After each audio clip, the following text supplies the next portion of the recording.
Hi everybody, Jill here. Welcome to my channel.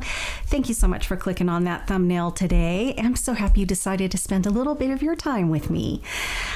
All right, this video is one of those that I think you're going to see a lot of this time of year. I'm recording this on the 28th, right before the new year, and it is all about what I have personally decided to do in regarding to taking control over my health, specifically all of the weight that I have gained over this last year or so. It came on very quickly. I know why it did, and I honestly never beat myself up over it, and I still don't. I just know and knew that it wasn't going to be on here forever, as in here, and that eventually I would kind of take control over what has spiraled out of control and just take my health back. So that's what this is about, and I'm going to tell you what my plans are, and you may agree with it, you may disagree. It is highly controversial, but it is a very personal decision, and one that I have not taken lightly. If you know me, you know that I definitely am into researching, learning, educating myself, and really arming myself with the information that I need to make an informed decision. So that's what this is based upon. I hope you stick with me. All right. Now, it is a bit of a coincidence, I guess, that I've decided to do this yet again at the end of December. It's not like it's a new year in my head. It's not like this New Year's resolution kind of thing. It just is, I guess, the timing just seems to be that coincidentally. And in 2019, I came to this same big moment when I was ready to take control also of my health. And if you recall, it was in late December as well. And I embarked my journey on doing keto, a clean keto. I even did a channel that I wasn't able to keep up because this channel is my sole focus. So I just wasn't able to juggle that.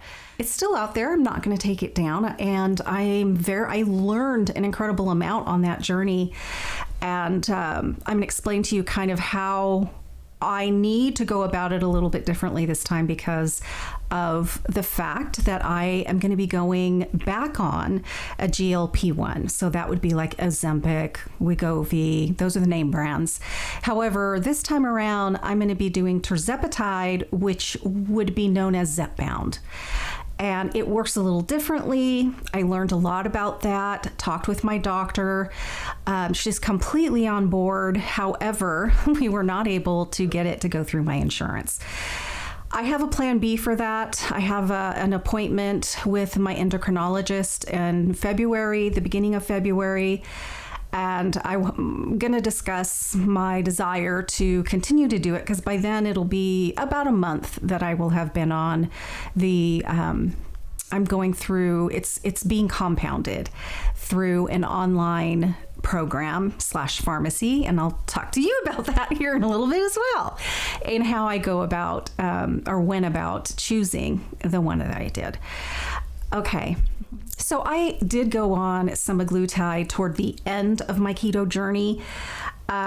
What kicked me off those rails because I was solidly on it for right around 3 years. And I had lost at the highest amount lost. It was right around 50 pounds, maybe a little tiny bit over. But my body just sort of decided to back off and I definitely plateaued. If I'm thinking about the scale, it was like in the low 140s for quite some time. My goal has always been to get to 120.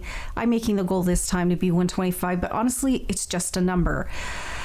I do need something to focus on, and it's not all about the scale, that I know. However, it is a way that I can keep myself motivated and feeling like I'm going in the right direction.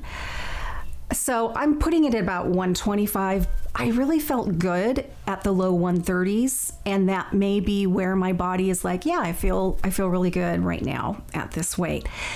I'm 59. I know that a 120 for someone much younger would look so great, but for me, I'm not so sure. Our bodies are very different. We have a hard time hanging on to our muscle. But I want to feel good, in more ways than just what the scale says. So I really don't know what that number is going to be. First, I think I'll backtrack and I'll let you know a little tiny bit about how I gained my weight back and why. I have I'm pretty sure I'm quite accurate as to what happened. I had a lot of stress in my life around 2019 through the entire couple years after, and I'm thankful that I knew I had to really eat well to get through that stress. I know that helped me in ways that I will actually never know, because I think if I would have been eating like I have been lately, I think I would have been mentally and physically much worse off than where I landed after all of that. So I am really grateful that I did eat super well and took good care of myself during that time. So I started keto at the end of 2019, and again, it was right around 3 years. So around 3/4 of the way through that whole journey, I decided to, what was going on in my life with my husband's health and everything just took a tumble, and a fast tumble. When things started, a couple years later, when things started really plateauing and finally letting us both take a breath, I decided that I wanted to find a doctor that I liked and to focus on a little bit of what's been going on with my health and things that I was able to sort of kick in the background of my life, but because of all of that stress, I was no longer able to cope with these chronic issues in my life. So I have chronic back pain, I have fibromyalgia, I have vertigo issues, I have anxiety, and chronic fatigue syndrome.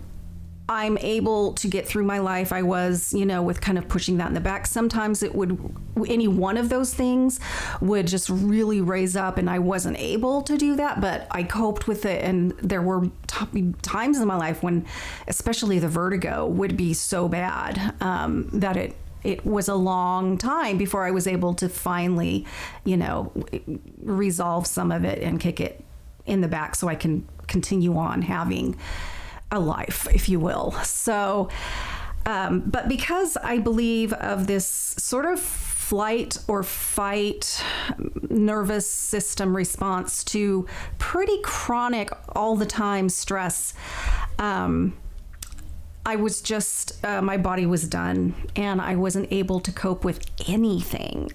Even the smallest stressor would really just spiral me, and I wasn't able to cope with anything, including those things. So that's when I decided to be more open to and proactive about helping myself with anxiety, which was really high at the time, and all of the other things. So I did find a doctor that I really like, and I still really like her. And we experimented with some medication. I have a very sensitive system. I wasn't able to continue taking the first couple things that she put me on to help with anxiety. Finally, getting off of that second one, or was it the third one? And also my vertigo had really kicked up at that time as well. We decided, she suggested Cymbalta. It can help with fibromyalgia pain and maybe my pain in general, as well as help with anxiety. So I thought long and hard about it and decided, yes, okay, I will. I have been so opposed to going on any sort of pill or medication all these years.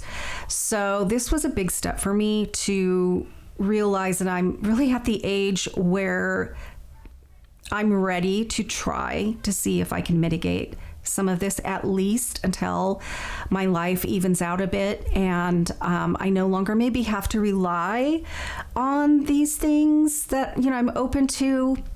I'm not sure I'm there yet, but that was my mindset and continues to be, really, for the most part. But like so many of those medications, I found that once I reached that therapeutic level, it helped with my pain in a really weird way, but it did. It helped with my pain and my anxiety, for that matter, but it also just quelled everything. I mean, it was like living with this really heavy gray cloud. I felt completely, I didn't find joy in the things that would normally give me joy. One of those things happened to be my YouTube channel. That my YouTube channel has grounded me through so much in my life. I don't think you guys realize how important this community is to me, that we have both built over these years. And so I knew that was a huge red flag when I no longer really even wanted to do anything with my channel. And also other things. I would have to force myself to do things that normally would bring me a great joy, or I wouldn't do them at all. I've had sort of depression in my life. I think it's I don't know if it's, I feel like it's always kind of been there, but again, it was way in the background. It's mostly my anxiety that would be in the forefront. But when I was on Cymbalta, I felt like it helped with my anxiety, but all of this other stuff it really sort of brought the depression in the forefront. And I just didn't like the way I was feeling. I felt like I wasn't feeling really anything, but I didn't like it. So we decided to slowly back down and see if I could maybe stay at, say, 40 milligrams instead of that therapeutic 60 milligrams. And maybe it would give me enough of the benefits, but yet that stuff would come back, that sort of mental lethargy, however you want to pronounce that. And also, I was also physically fatigued. And just to see, but it wasn't the case. And it is in a class of medications, unfortunately, that is very difficult to get off. And so I've weaned myself down to 20 milligrams, and I can't seem to get past that without feeling horrible, like in a constant state of being car sick. If you can, where any movement, it's just like, it's horrible. So I have an appointment to talk about my doctor about our next steps regarding that. And I have questions for her that I have, kind of learned stuff on the internet, if you will, and how other doctors have helped their patients wean off this class of medication. Anyway, so I'm going to be talking a little more about that. I'm not saying that I wouldn't benefit from a medication. It's just that one is really not for me.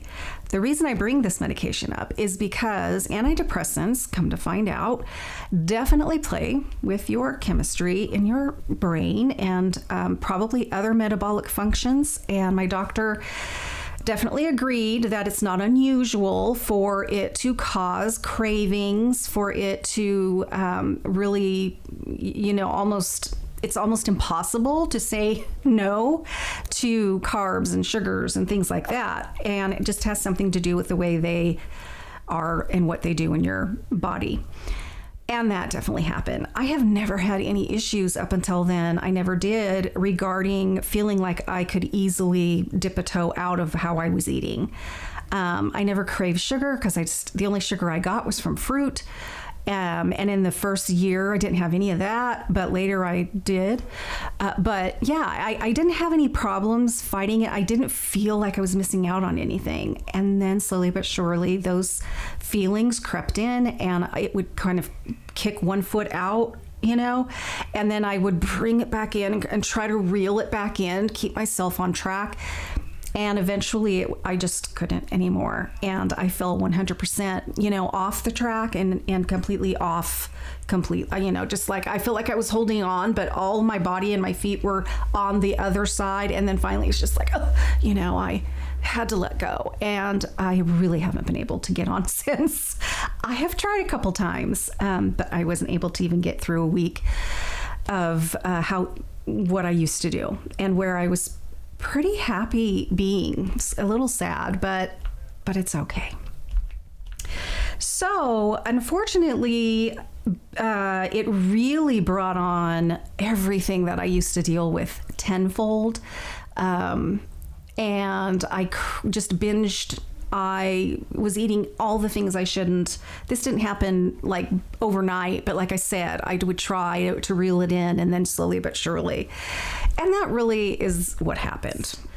Really quickly, I gained probably 30 pounds. And when I say quickly, I'm saying in probably a couple months, 6 to 8 weeks, 30 pounds, boom, right there. It took me probably 2 years to lose 30 pounds. Isn't that the way it is? So yeah, I gained it real quick. And finally, toward this time in that journey, I decided to look into a GLP-1. I'm like, I really need help with this food noise, with this night binging, with always thinking about food, the cravings, all of this that I couldn't seem to deal with myself. So I did some research and I decided to go ahead and talk to my doctor about it. We tried to get, again, me covered, couldn't. And so I went through an online avenue. And what was the name of the one that I first went on? Found was something I did prior to that. I tried Weight Watchers. I tried Found. I tried using metformin through Found. You have a doctor that works with you and may prescribe you something to kind of help assist these things that you're mentally dealing with when it comes to your relationship with food. None of that worked. So I went through Henry Meds, which is that is a really good legitimate source that if you're interested in this, they were great. You have to have a face-to-face video kind of appointment with an MD, NP, PA, somebody who is licensed. And they see if you meet, first of all, the basic criteria to go on a GLP-1, because there is one. And by looking at your history, your health history, if you are a good fit. And any legitimate site that deals with GLP-1s should do that. So I did that and they were great. And I was on probably a GLP-1 for about 3 months. It worked exactly like they say. I didn't have any side effects other than I would have to be on top of hypoglycemic issues I had a couple really bad hypoglycemic things or attacks, if you will, happened to me when I was on one, when I was on semaglutide. And other than that, really, with maybe a little fatigue in the beginning, I didn't have any of the awful things that you hear about. But I'm going to tell you what I did to probably mitigate that, and I'm doing it again. I haven't even taken my first injection, but I'm sort of prepping my body to hopefully once again mitigate there's constipation, fatigue, vomiting, bad nausea, stuff that would make anyone not want to take this medication.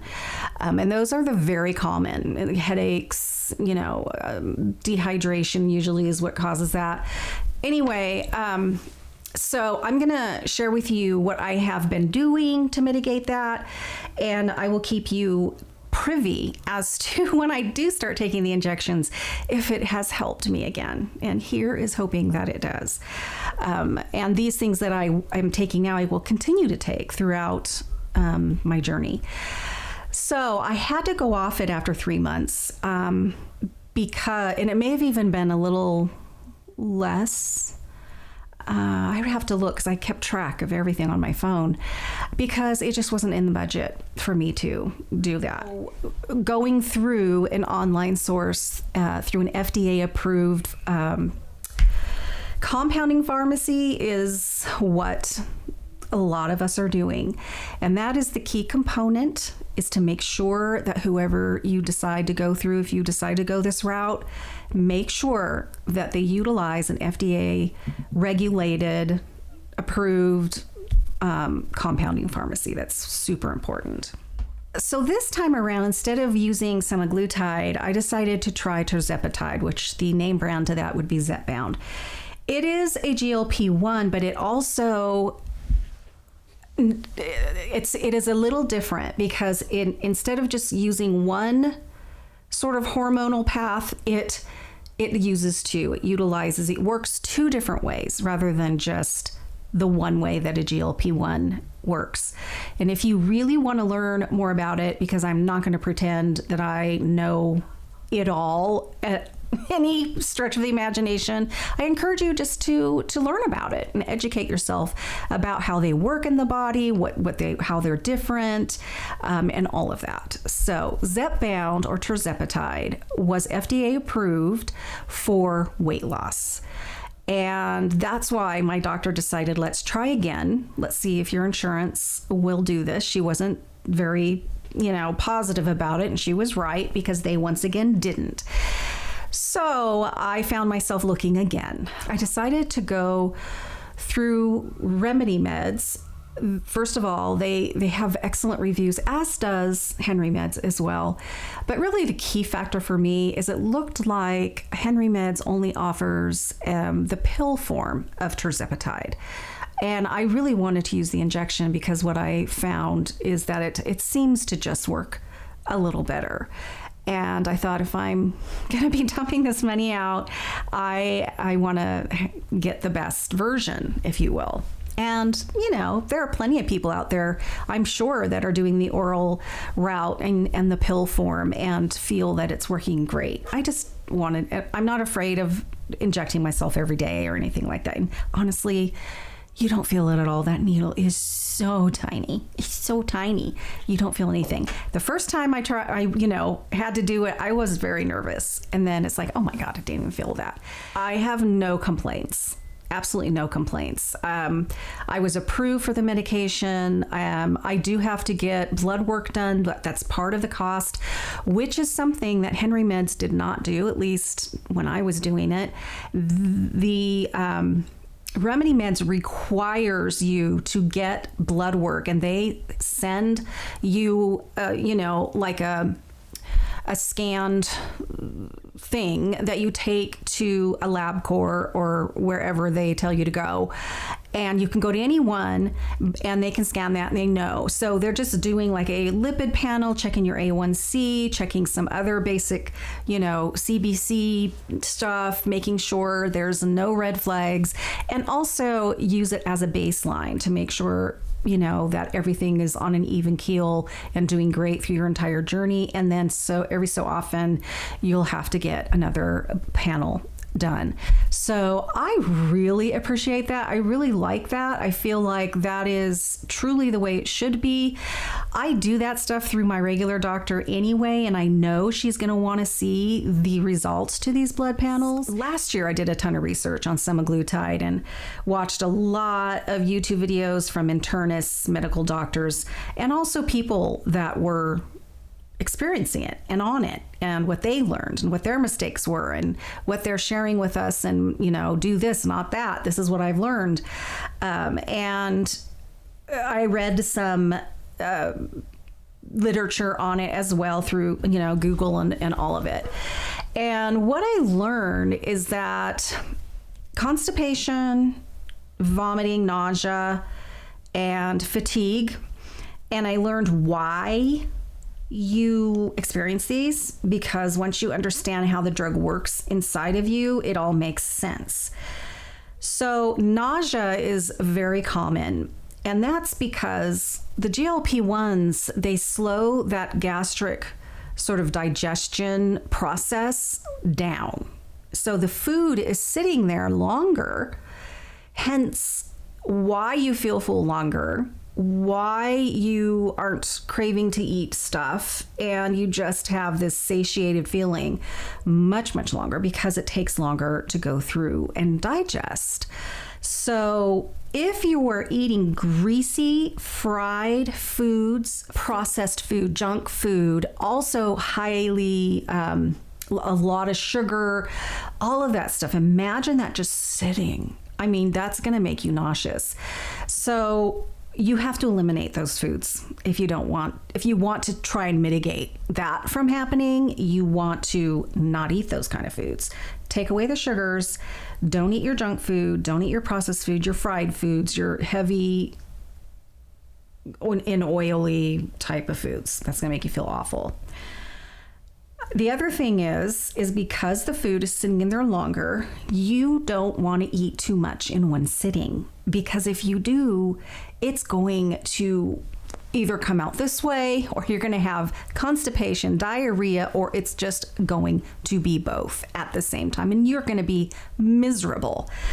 So they all suggest that you eat through the day every couple hours and just a little bit. Yes, your meals, but pay attention to the amount you're eating at one time.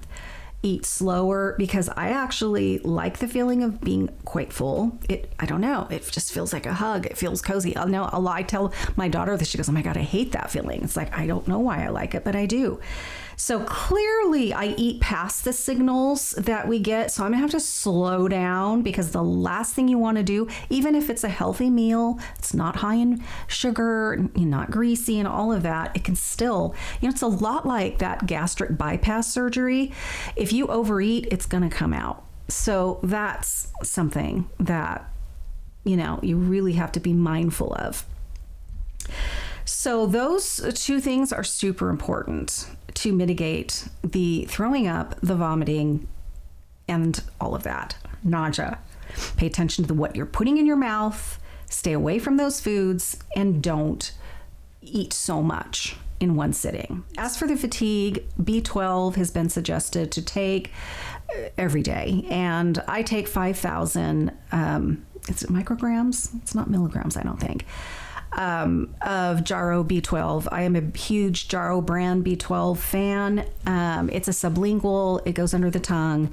On and off in my life, I have been taking that for years. However, I would say the last 3 or 4 years, I haven't been taking it at all. So I have 2 bottles, and I'm taking that and just kind of loading my body for a few days with these things I'm going to talk to you about, and just kind of give my body a fighting chance. As for constipation, I'm going to be taking, which I never experienced, and eventually I didn't have to take this. I don't know if I was eating enough.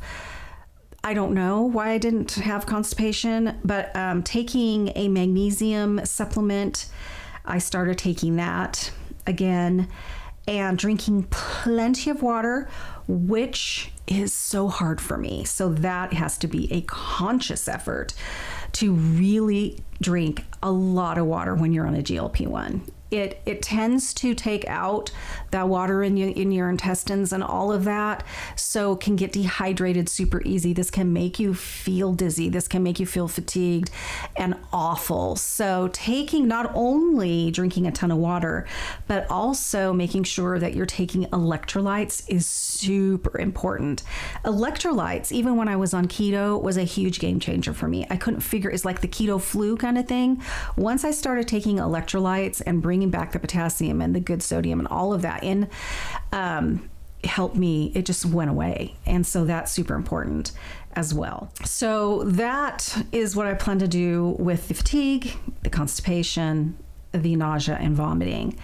Headaches are generally caused from not eating enough, not drinking enough water, and electrolytes. And that's just basic science. So you may be having a headache, dizziness, feeling fatigued because your blood sugars may have dropped, or you may be dehydrated, or both. Being a non-diabetic, I have to, these medications were made for those with diabetes. And as you learn how they work with the glucose and the pancreas and how, the insulin and all of that, you understand why it is so beneficial for people with type 2 diabetes, because, especially those that are having a hard time getting those numbers down. But for someone like me that's not diabetic, I have to be really careful that I am not crashing and that my glucose levels aren't tanking, because that has happened a couple times. And so how I mitigate that is by making sure that I always have either fruit, a protein bar, or eat every couple hours I can't seem to get past 2 hours when I'm on a GLP-1. So if I find myself losing track of time, which I do, and I'm out and about, I have to be able to grab something right when that feeling hits me. And then when I eat, I'm fine. But that is a real issue for sure. And it is not fun. So you have to be mindful about those things. You hear about Ozempic face, Zepbound is also a GLP-1. So here's the thing is that a lot of people, they don't feel like eating, so they don't. So your body loses weight very quickly, but you're losing water and you're losing muscle. You're not necessarily losing fat. You may be losing a little fat, but you're losing muscle. And so when you lose muscle throughout your whole body, you lose it also in your face. You're losing that water and that buoyancy and some fat as well. So people get very drawn, and that's a sign that they lost way too fast, that they didn't mitigate the loss of protein by eating a ton of protein and eating enough calories through the day. It is hard. I've been there. It is hard to eat when you don't feel like eating, but you must, and you must eat a lot of protein and make sure that you're getting adequate calories and a host of nutrition with different foods while you're on a GLP-1, or you're going to find yourself in a world of hurt. I'm 59. Losing muscle is something I do not want. We tend to lose that anyway as we age. And it's super hard to keep the muscle we have, let alone build new muscle. So I definitely, I'm going to be more diligent with, and I'm not saying I was doing that, but I could see where if I kept on it and I lost that desire to eat, where it would be definitely a challenging thing. So I am, I sort of downloaded this app to help me keep track of the calories that I'm eating. And while I am not a planner, I am not a tracker, I don't like tracking, but this is really important to me. So I'm going to really try to pay more attention to not only the calories I'm consuming, but what the macronutrients are regarding carbs, because I still plan on really eating low carb. But I will allow some carbs, hopefully mostly by the way of vegetables and fruit, but also making sure I get a ton of protein. So I'm going to take you into my kitchen and I'm going to show you the things that I have right now that I have on standby ready to go, and also things that I've already been taking to, again, help my body as I start a GLP-1 again. Okay, so I have magnesium glycinate or glycinate. I think it's glycinate. And I am taking, these are 350 milligrams, and it recommends I take 4 once a day. So I just started taking this stuff about 2 or 3 days ago. The first day I just took 2 just to feel it out. Today's the first day that I've taken all 4. So we'll see. We'll see how that goes, because magnesium definitely relaxes things and can cause diarrhea pretty quickly. You got to be careful about that. I am taking a B complex because I know that I am low on B6 for sure. There are B vitamins. I just know that I have a hard time with my B levels, all the different B vitamins. So I have been wanting to do this for quite a while. I think taking these supplements alone will help me feel better, and I have just been procrastinating on it. I decided to try this brand Sports Research, and so I got this, I think I got most of these from Costco. It was a really great deal because I didn't realize Costco carried this brand. I had them in my cart on Amazon, I think everything except for maybe the B complex, which wasn't that expensive. And it was such a better deal because I got 2 extra months for pretty much the same cost as just using like 1 month. So, wow, that was amazing.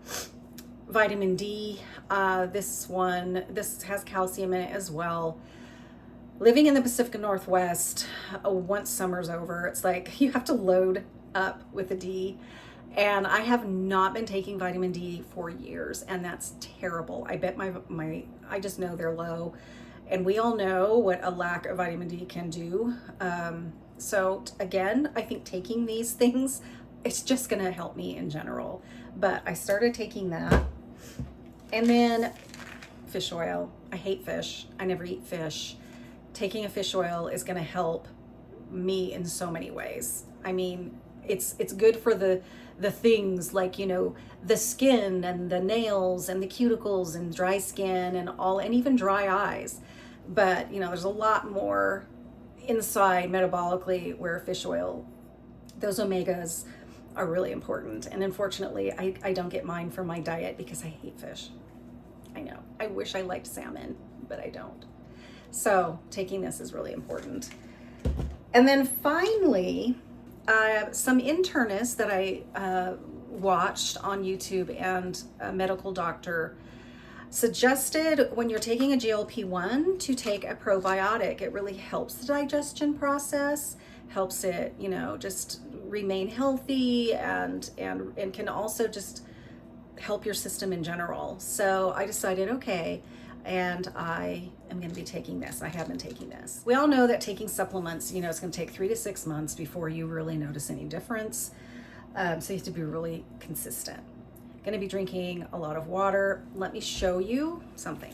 Costco has this brand, Liquid IV, and it is extremely reasonable compared to even Amazon. However, all the flavors have sugar. And I thought, if I'm going to be doing this, because in the beginning and middle, maybe even through the whole thing, I don't know, the water that I drink to try to hydrate myself is going to have this in it. At least, you know, like one of the ones that I drink every day is probably going to have this, you know, just to mitigate the constipation and to help my body stay nice and hydrated.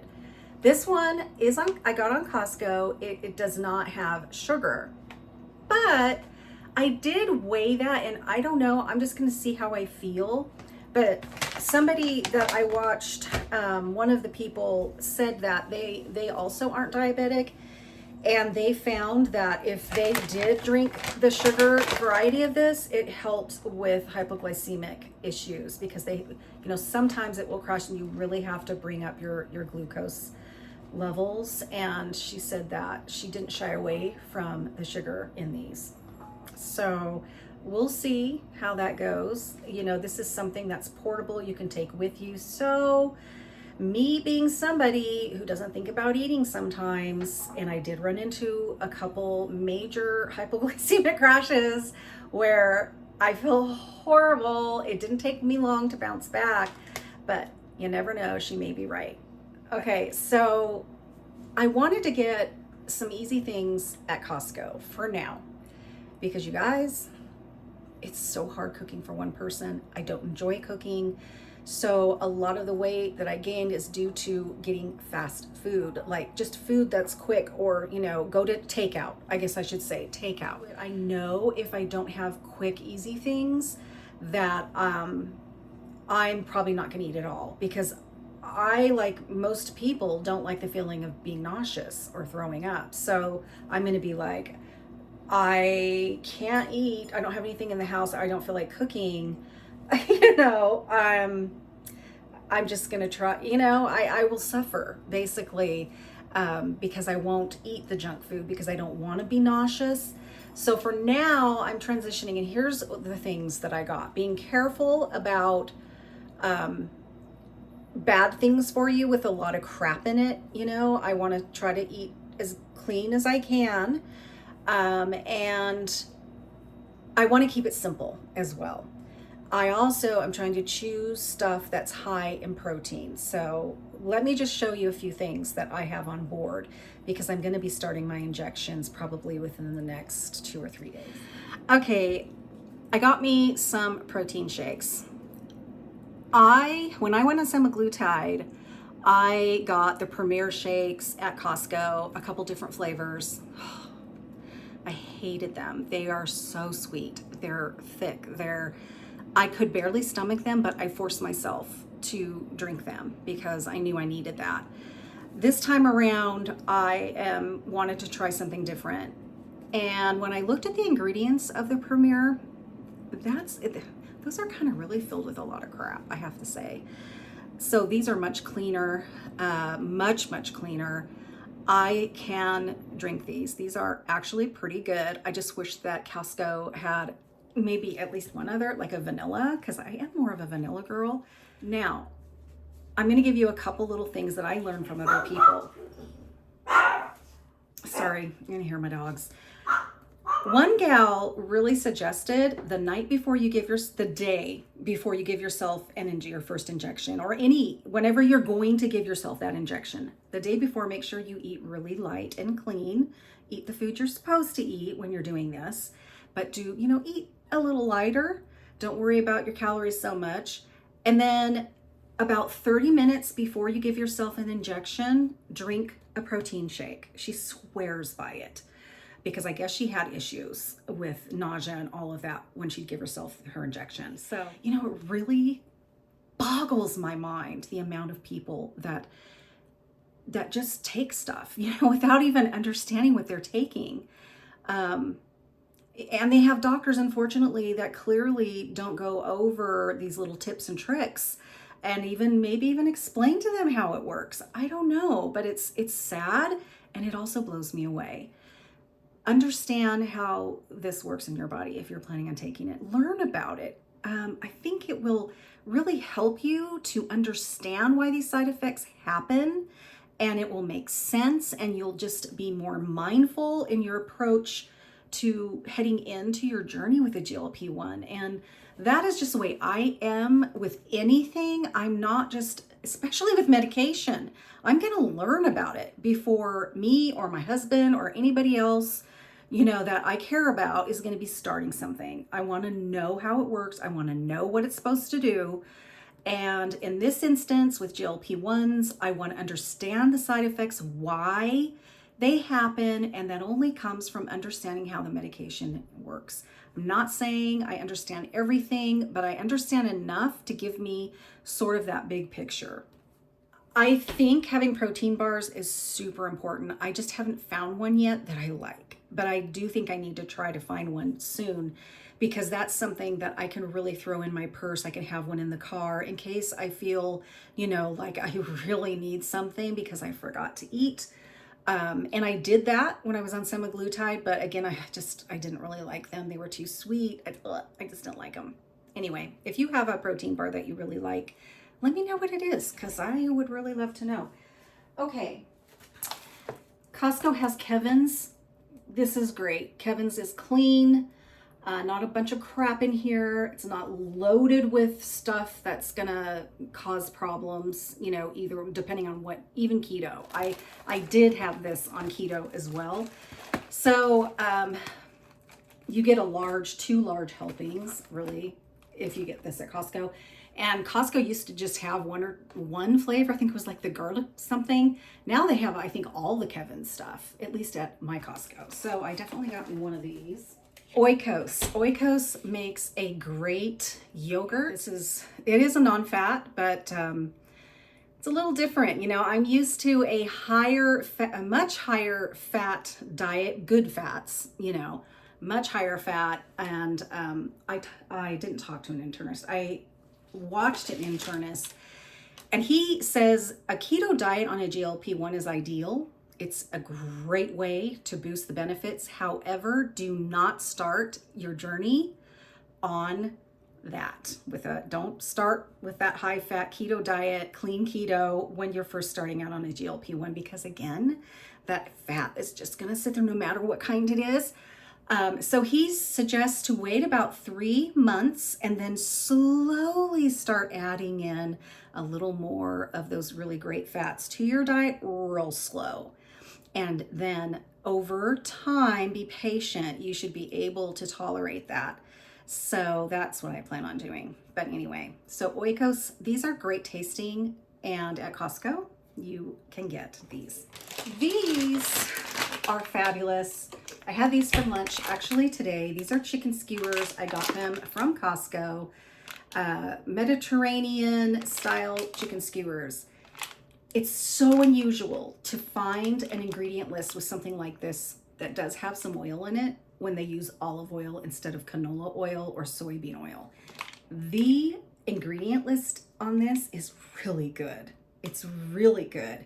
I was surprised. So we're talking olive oil here, and these were super good. They're pre-cooked, but you cook them in the oven, and you can dip them in a little sauce maybe that you've made up. However you want to season them or anything. They're quite seasoned. I mean, they have a really wonderful taste. They're not bland, and they taste grilled because they were. Anyway, these are really good. So I don't think I've tried these before. These are caramelized onion and aged white cheddar chicken patties. I don't plan on having buns or anything like that, but I thought these would be good cut up, or maybe, I don't know, I'm gonna get creative with them. Yeah, maybe even in a salad, not sure, but I'm looking forward to seeing if I like these. So I got these. Again, I look at the protein. One of these is 19 grams of protein. Those chicken skewers, I don't remember now, and I threw away the portion that had the breakdown. But again, we're talking a good amount of protein. These, I wouldn't eat if I were keto, but these are really great as well. This is a brand that I gravitate toward, real good, because the ingredients are really pared down when it comes to all the crap that's in food like this that's been processed. So that alone is fantastic. But again, 21 grams per serving of protein and 3 net carbs. These are lightly breaded, but they're very tasty.